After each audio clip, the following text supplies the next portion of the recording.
Hi everyone, welcome back to my channel.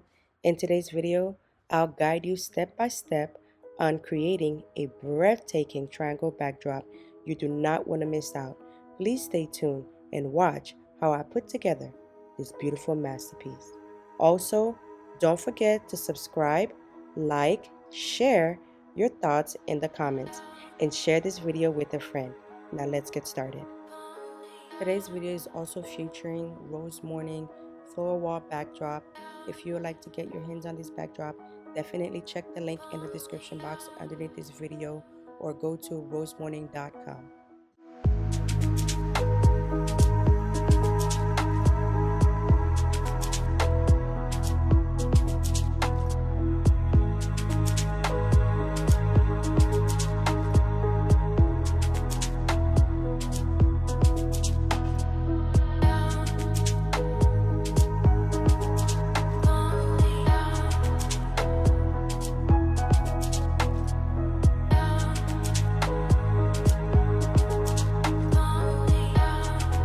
So I'm going to go ahead and start off with my two lumbars you see right here. And then what I'm going to go ahead to do, I'm going to go ahead and align them into, make it look like a triangle, like on how wide that I want it to be. I'm going to go ahead and measure on how much of a piece of wood that I want to get cut off so I can get that nice triangular shape. So how you achieve that is by measuring. I'm going to use a pencil so that I can measure nicely. I'm going to put my measuring tape diagonally across, and then I'm gonna draw. So I'm gonna cut about at least 3 inches off my piece of wood across from the top.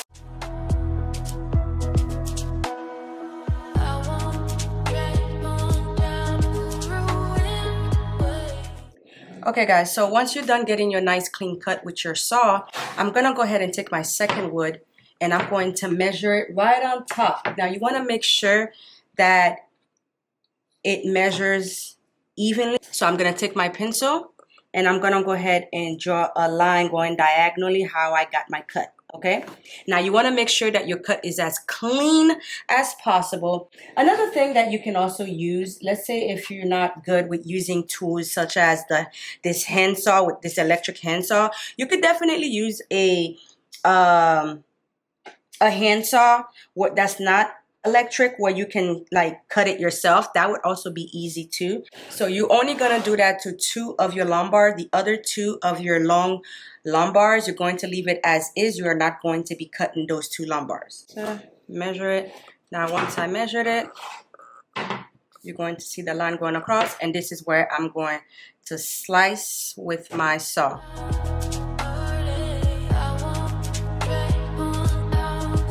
Okay guys, once you're done slicing your piece of wood with your handsaw, you're gonna go ahead and use your power drill now to screw in both wood together. So you see the half that I cut off, look how nice and smooth that is. I don't know if you can see it. Look how nice and smooth that cut is.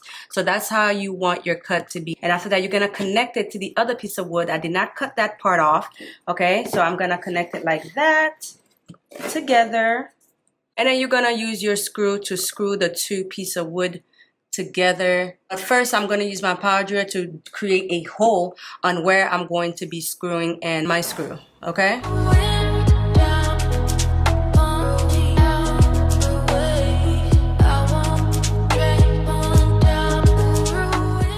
Okay guys, so just got done creating the hole with my drill bit.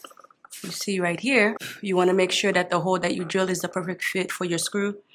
So it looked like it's the perfect fit.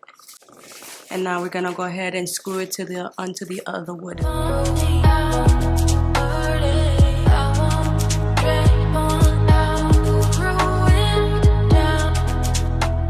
Okay guys, so this is how your triangle is going to look once you're done. Okay, so now we're gonna go ahead and get our triangle to stand up, and I'm gonna go ahead and show you the exact steps on how you're gonna go about doing that. Okay guys, so what you're gonna do is you wanna have your triangle on a flat surface. Now when you have it on a flat surface, you're gonna use the piece of wood or any piece of wood that you may have. You're going to use that piece of wood to kind of measure exactly where you're going to be cutting off. And then here's my triangle that I have here on the table, the legs of my triangle. So I'm just gonna go ahead and draw. So you just use your pencil and then you just kind of draw where you want to cut. Okay, so once you have your line, it's gonna look something like this. Okay, and this is where you're going to use your saw to cut off. That's the piece you're gonna be cutting off. Okay, so you're just going to be doing the same thing on the other side.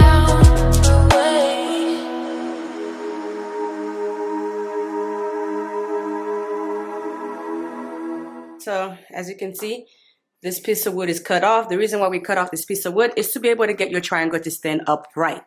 So now we're going to cut the other side.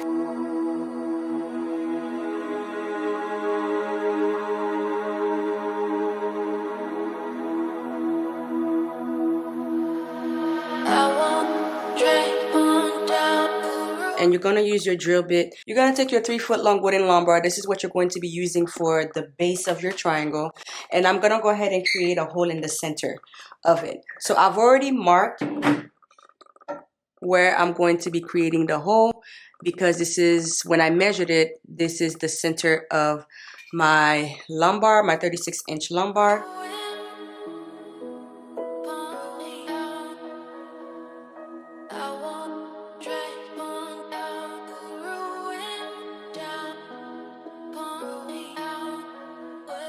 Now that you're done creating your hole right here, this is the wood screws I've used for this project, and this is how it looks. So this is what I'm going to use for the bottom, to screw in the bottom, my 36-inch bottom, into my triangle. This part, you're definitely going to need somebody's help to hold the base for you onto the triangle for when you're going to be screwing it in. So you take your 36-inch board, and then I'm going to go ahead and screw it in.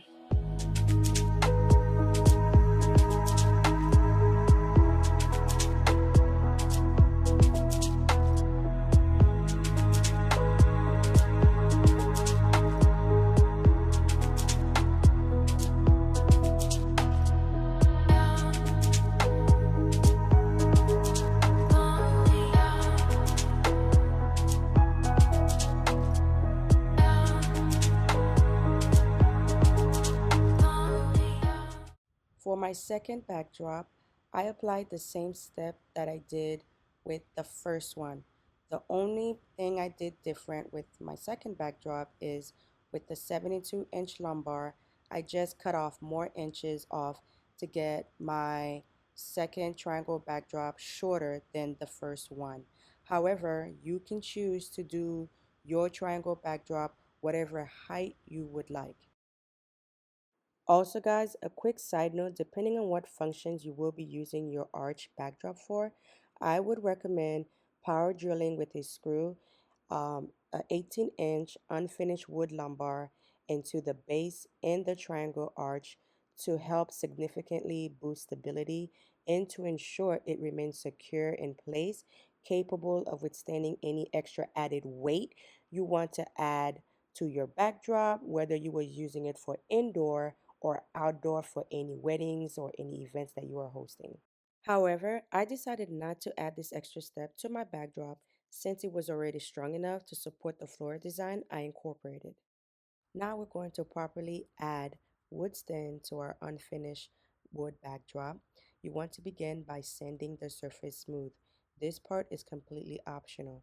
Then apply the stain evenly with a brush or a cloth, following the wood grain, and wipe off any excess for a consistent and attractive finish.